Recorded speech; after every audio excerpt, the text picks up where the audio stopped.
Today we are going to discuss about nested for. So our objectives today to understand how to use the nested for different programmings. Now what is a nested for? Nested for means one for loop will be inside another for. One if nested if we have listen nested if means one if will be another inside another if. So nested for means one outer for will be there and another for loop is there inside that one. Now elaborately we are going to discuss this one with the program. Now we are going to discuss a particular program. I have written the question at the top. Write a program that will display 1 2 3 4 5 6. Don't consider the hash. To make these words in comments I have used the hash. Hash is not the part of the output. So what is the output? Output is 1 2 3 4 5 6. Fine. So what will going to be happen? I have declared one variable num and two for loops for R in range 1 to 4 and for C in range of R. First for loop will control the number of lines. First for loop what it will do? It will control the number of lines. And the second for loop will control the number of digit print in a line. Fine. So we have understood this one. Now what will going to be happen? The value of the num is going to be printed as 1 2 3 4 5 6. Fine. Now what is happen? I have three lines. So I have declared the first for loop 1 to 4. We know that one. If I write 1 to 4, it will run 3 times. Now we have written C in range of R. Now this one, this last portion which I am highlighting, this is not the part of the programming. Programming is the program I am discussed with you, that is up to this. Fine. Now this is this portion I have written to make you understand the things how it is going on. Fine. What will going to happen for the second for loop means which is with the C. For C in range of R.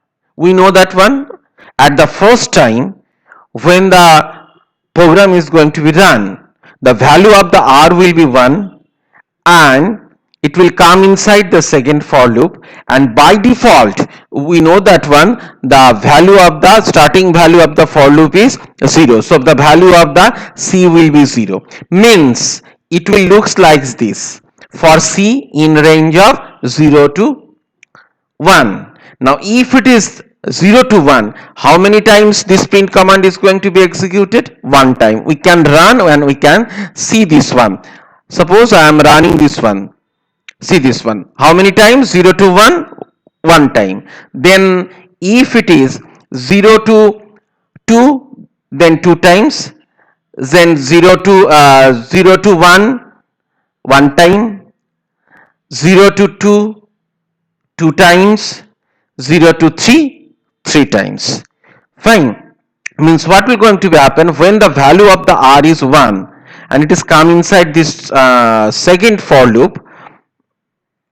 When the value of the R is 1 and it is came inside the second for loop, then actually C in range R means 0 to 1. Now what will going to be happen? Print num, the value of the num is 1. End is used to print the digits in a same line. Now what will going to be happen? Num is equal to num plus 1, means the value of the num is going to be incremented to 2. 1 has been printed and it has been incremented to 2. This print has been is created to give the line break. Now it will come over here. This loop has been break 0 to 1. One time this one will going to be done. It will come over here in the R. Now what is going to be happen? R is 2. It is once again come inside this loop. We know that one, if the loop is break, it will start with the initial value. By default initial value is 0. Then value of the R is 2, means it is 0 to 2, means 2 times the printing will going to be happen over there. So value of the num is previously it is 2. 2 has been printed. It will come over here. Num plus 1, 3 is going to be printed. Now the loop is going to be break. And this one is going to create the line break. Once again it will come over here. Now the value of the R is 3. C is 0. Okay, so what will going to be happen? R is 3 and C is 0. So what will going to be happen? 3 times it is going to be printed over there, 3 times. Okay, 0, 1, 2. 3 times it will going to be printed over there, and 4, 5, 6 is going to be printed here. Why? Because already it is incremented to 4, then it will be incremented to 5, then it will incremented to 6 in this way. So it should be clear to you that this portion is not the part of the programming. The programming is only this one. I have to make you understand, I have write that particular portion over there. Now what will going to be happen?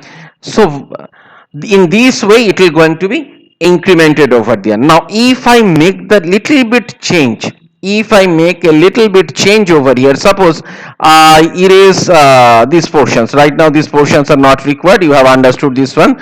So I have erased this portion.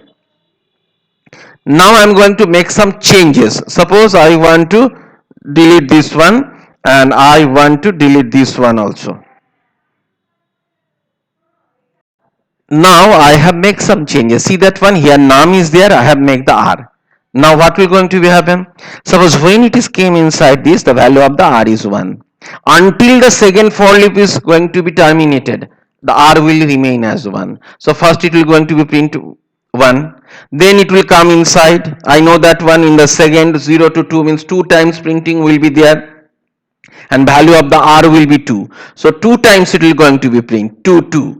Then once again it will go over here, the value of the r is 3, 0 to 3. C in range, r means 0 will be the by default starting value, and r is 3. 3 times printing will going to be happen over here in the third line, and value of the r is 3. So what will going to happen? 3 3 3. So what will be the output?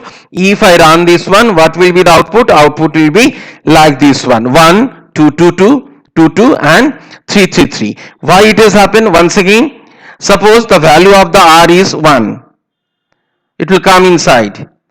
Initial value of C is 0, starting value of this for loop 0 to 1 means 1 time 1 has been printed. Once again loop has been terminated, it will go over there. Fine, value of the r is 2. Once again come inside this second for loop. Initial value, starting value will be 0 by default, because if the loop is terminated it will start with the initial value. So it will be 0 starting value. Value of the r is 2 means 2 times 0 1, 2 times it will going to be printed, and value of the r is 2. So 2 times 2 will be printed. Once again the loop will going to be terminated. This second for loop, it will go over here in the r. Value of the r is 3. Once again it will come inside this second for loop, and the C will start with 0. Why? I have already told you, if the loop is going to be break terminated, then it will start with once again with the initial value 0 to 3. Value of the r is 3. 3 times it will going to be printed 3 3 3. I think you have understood this one. Thank you very much.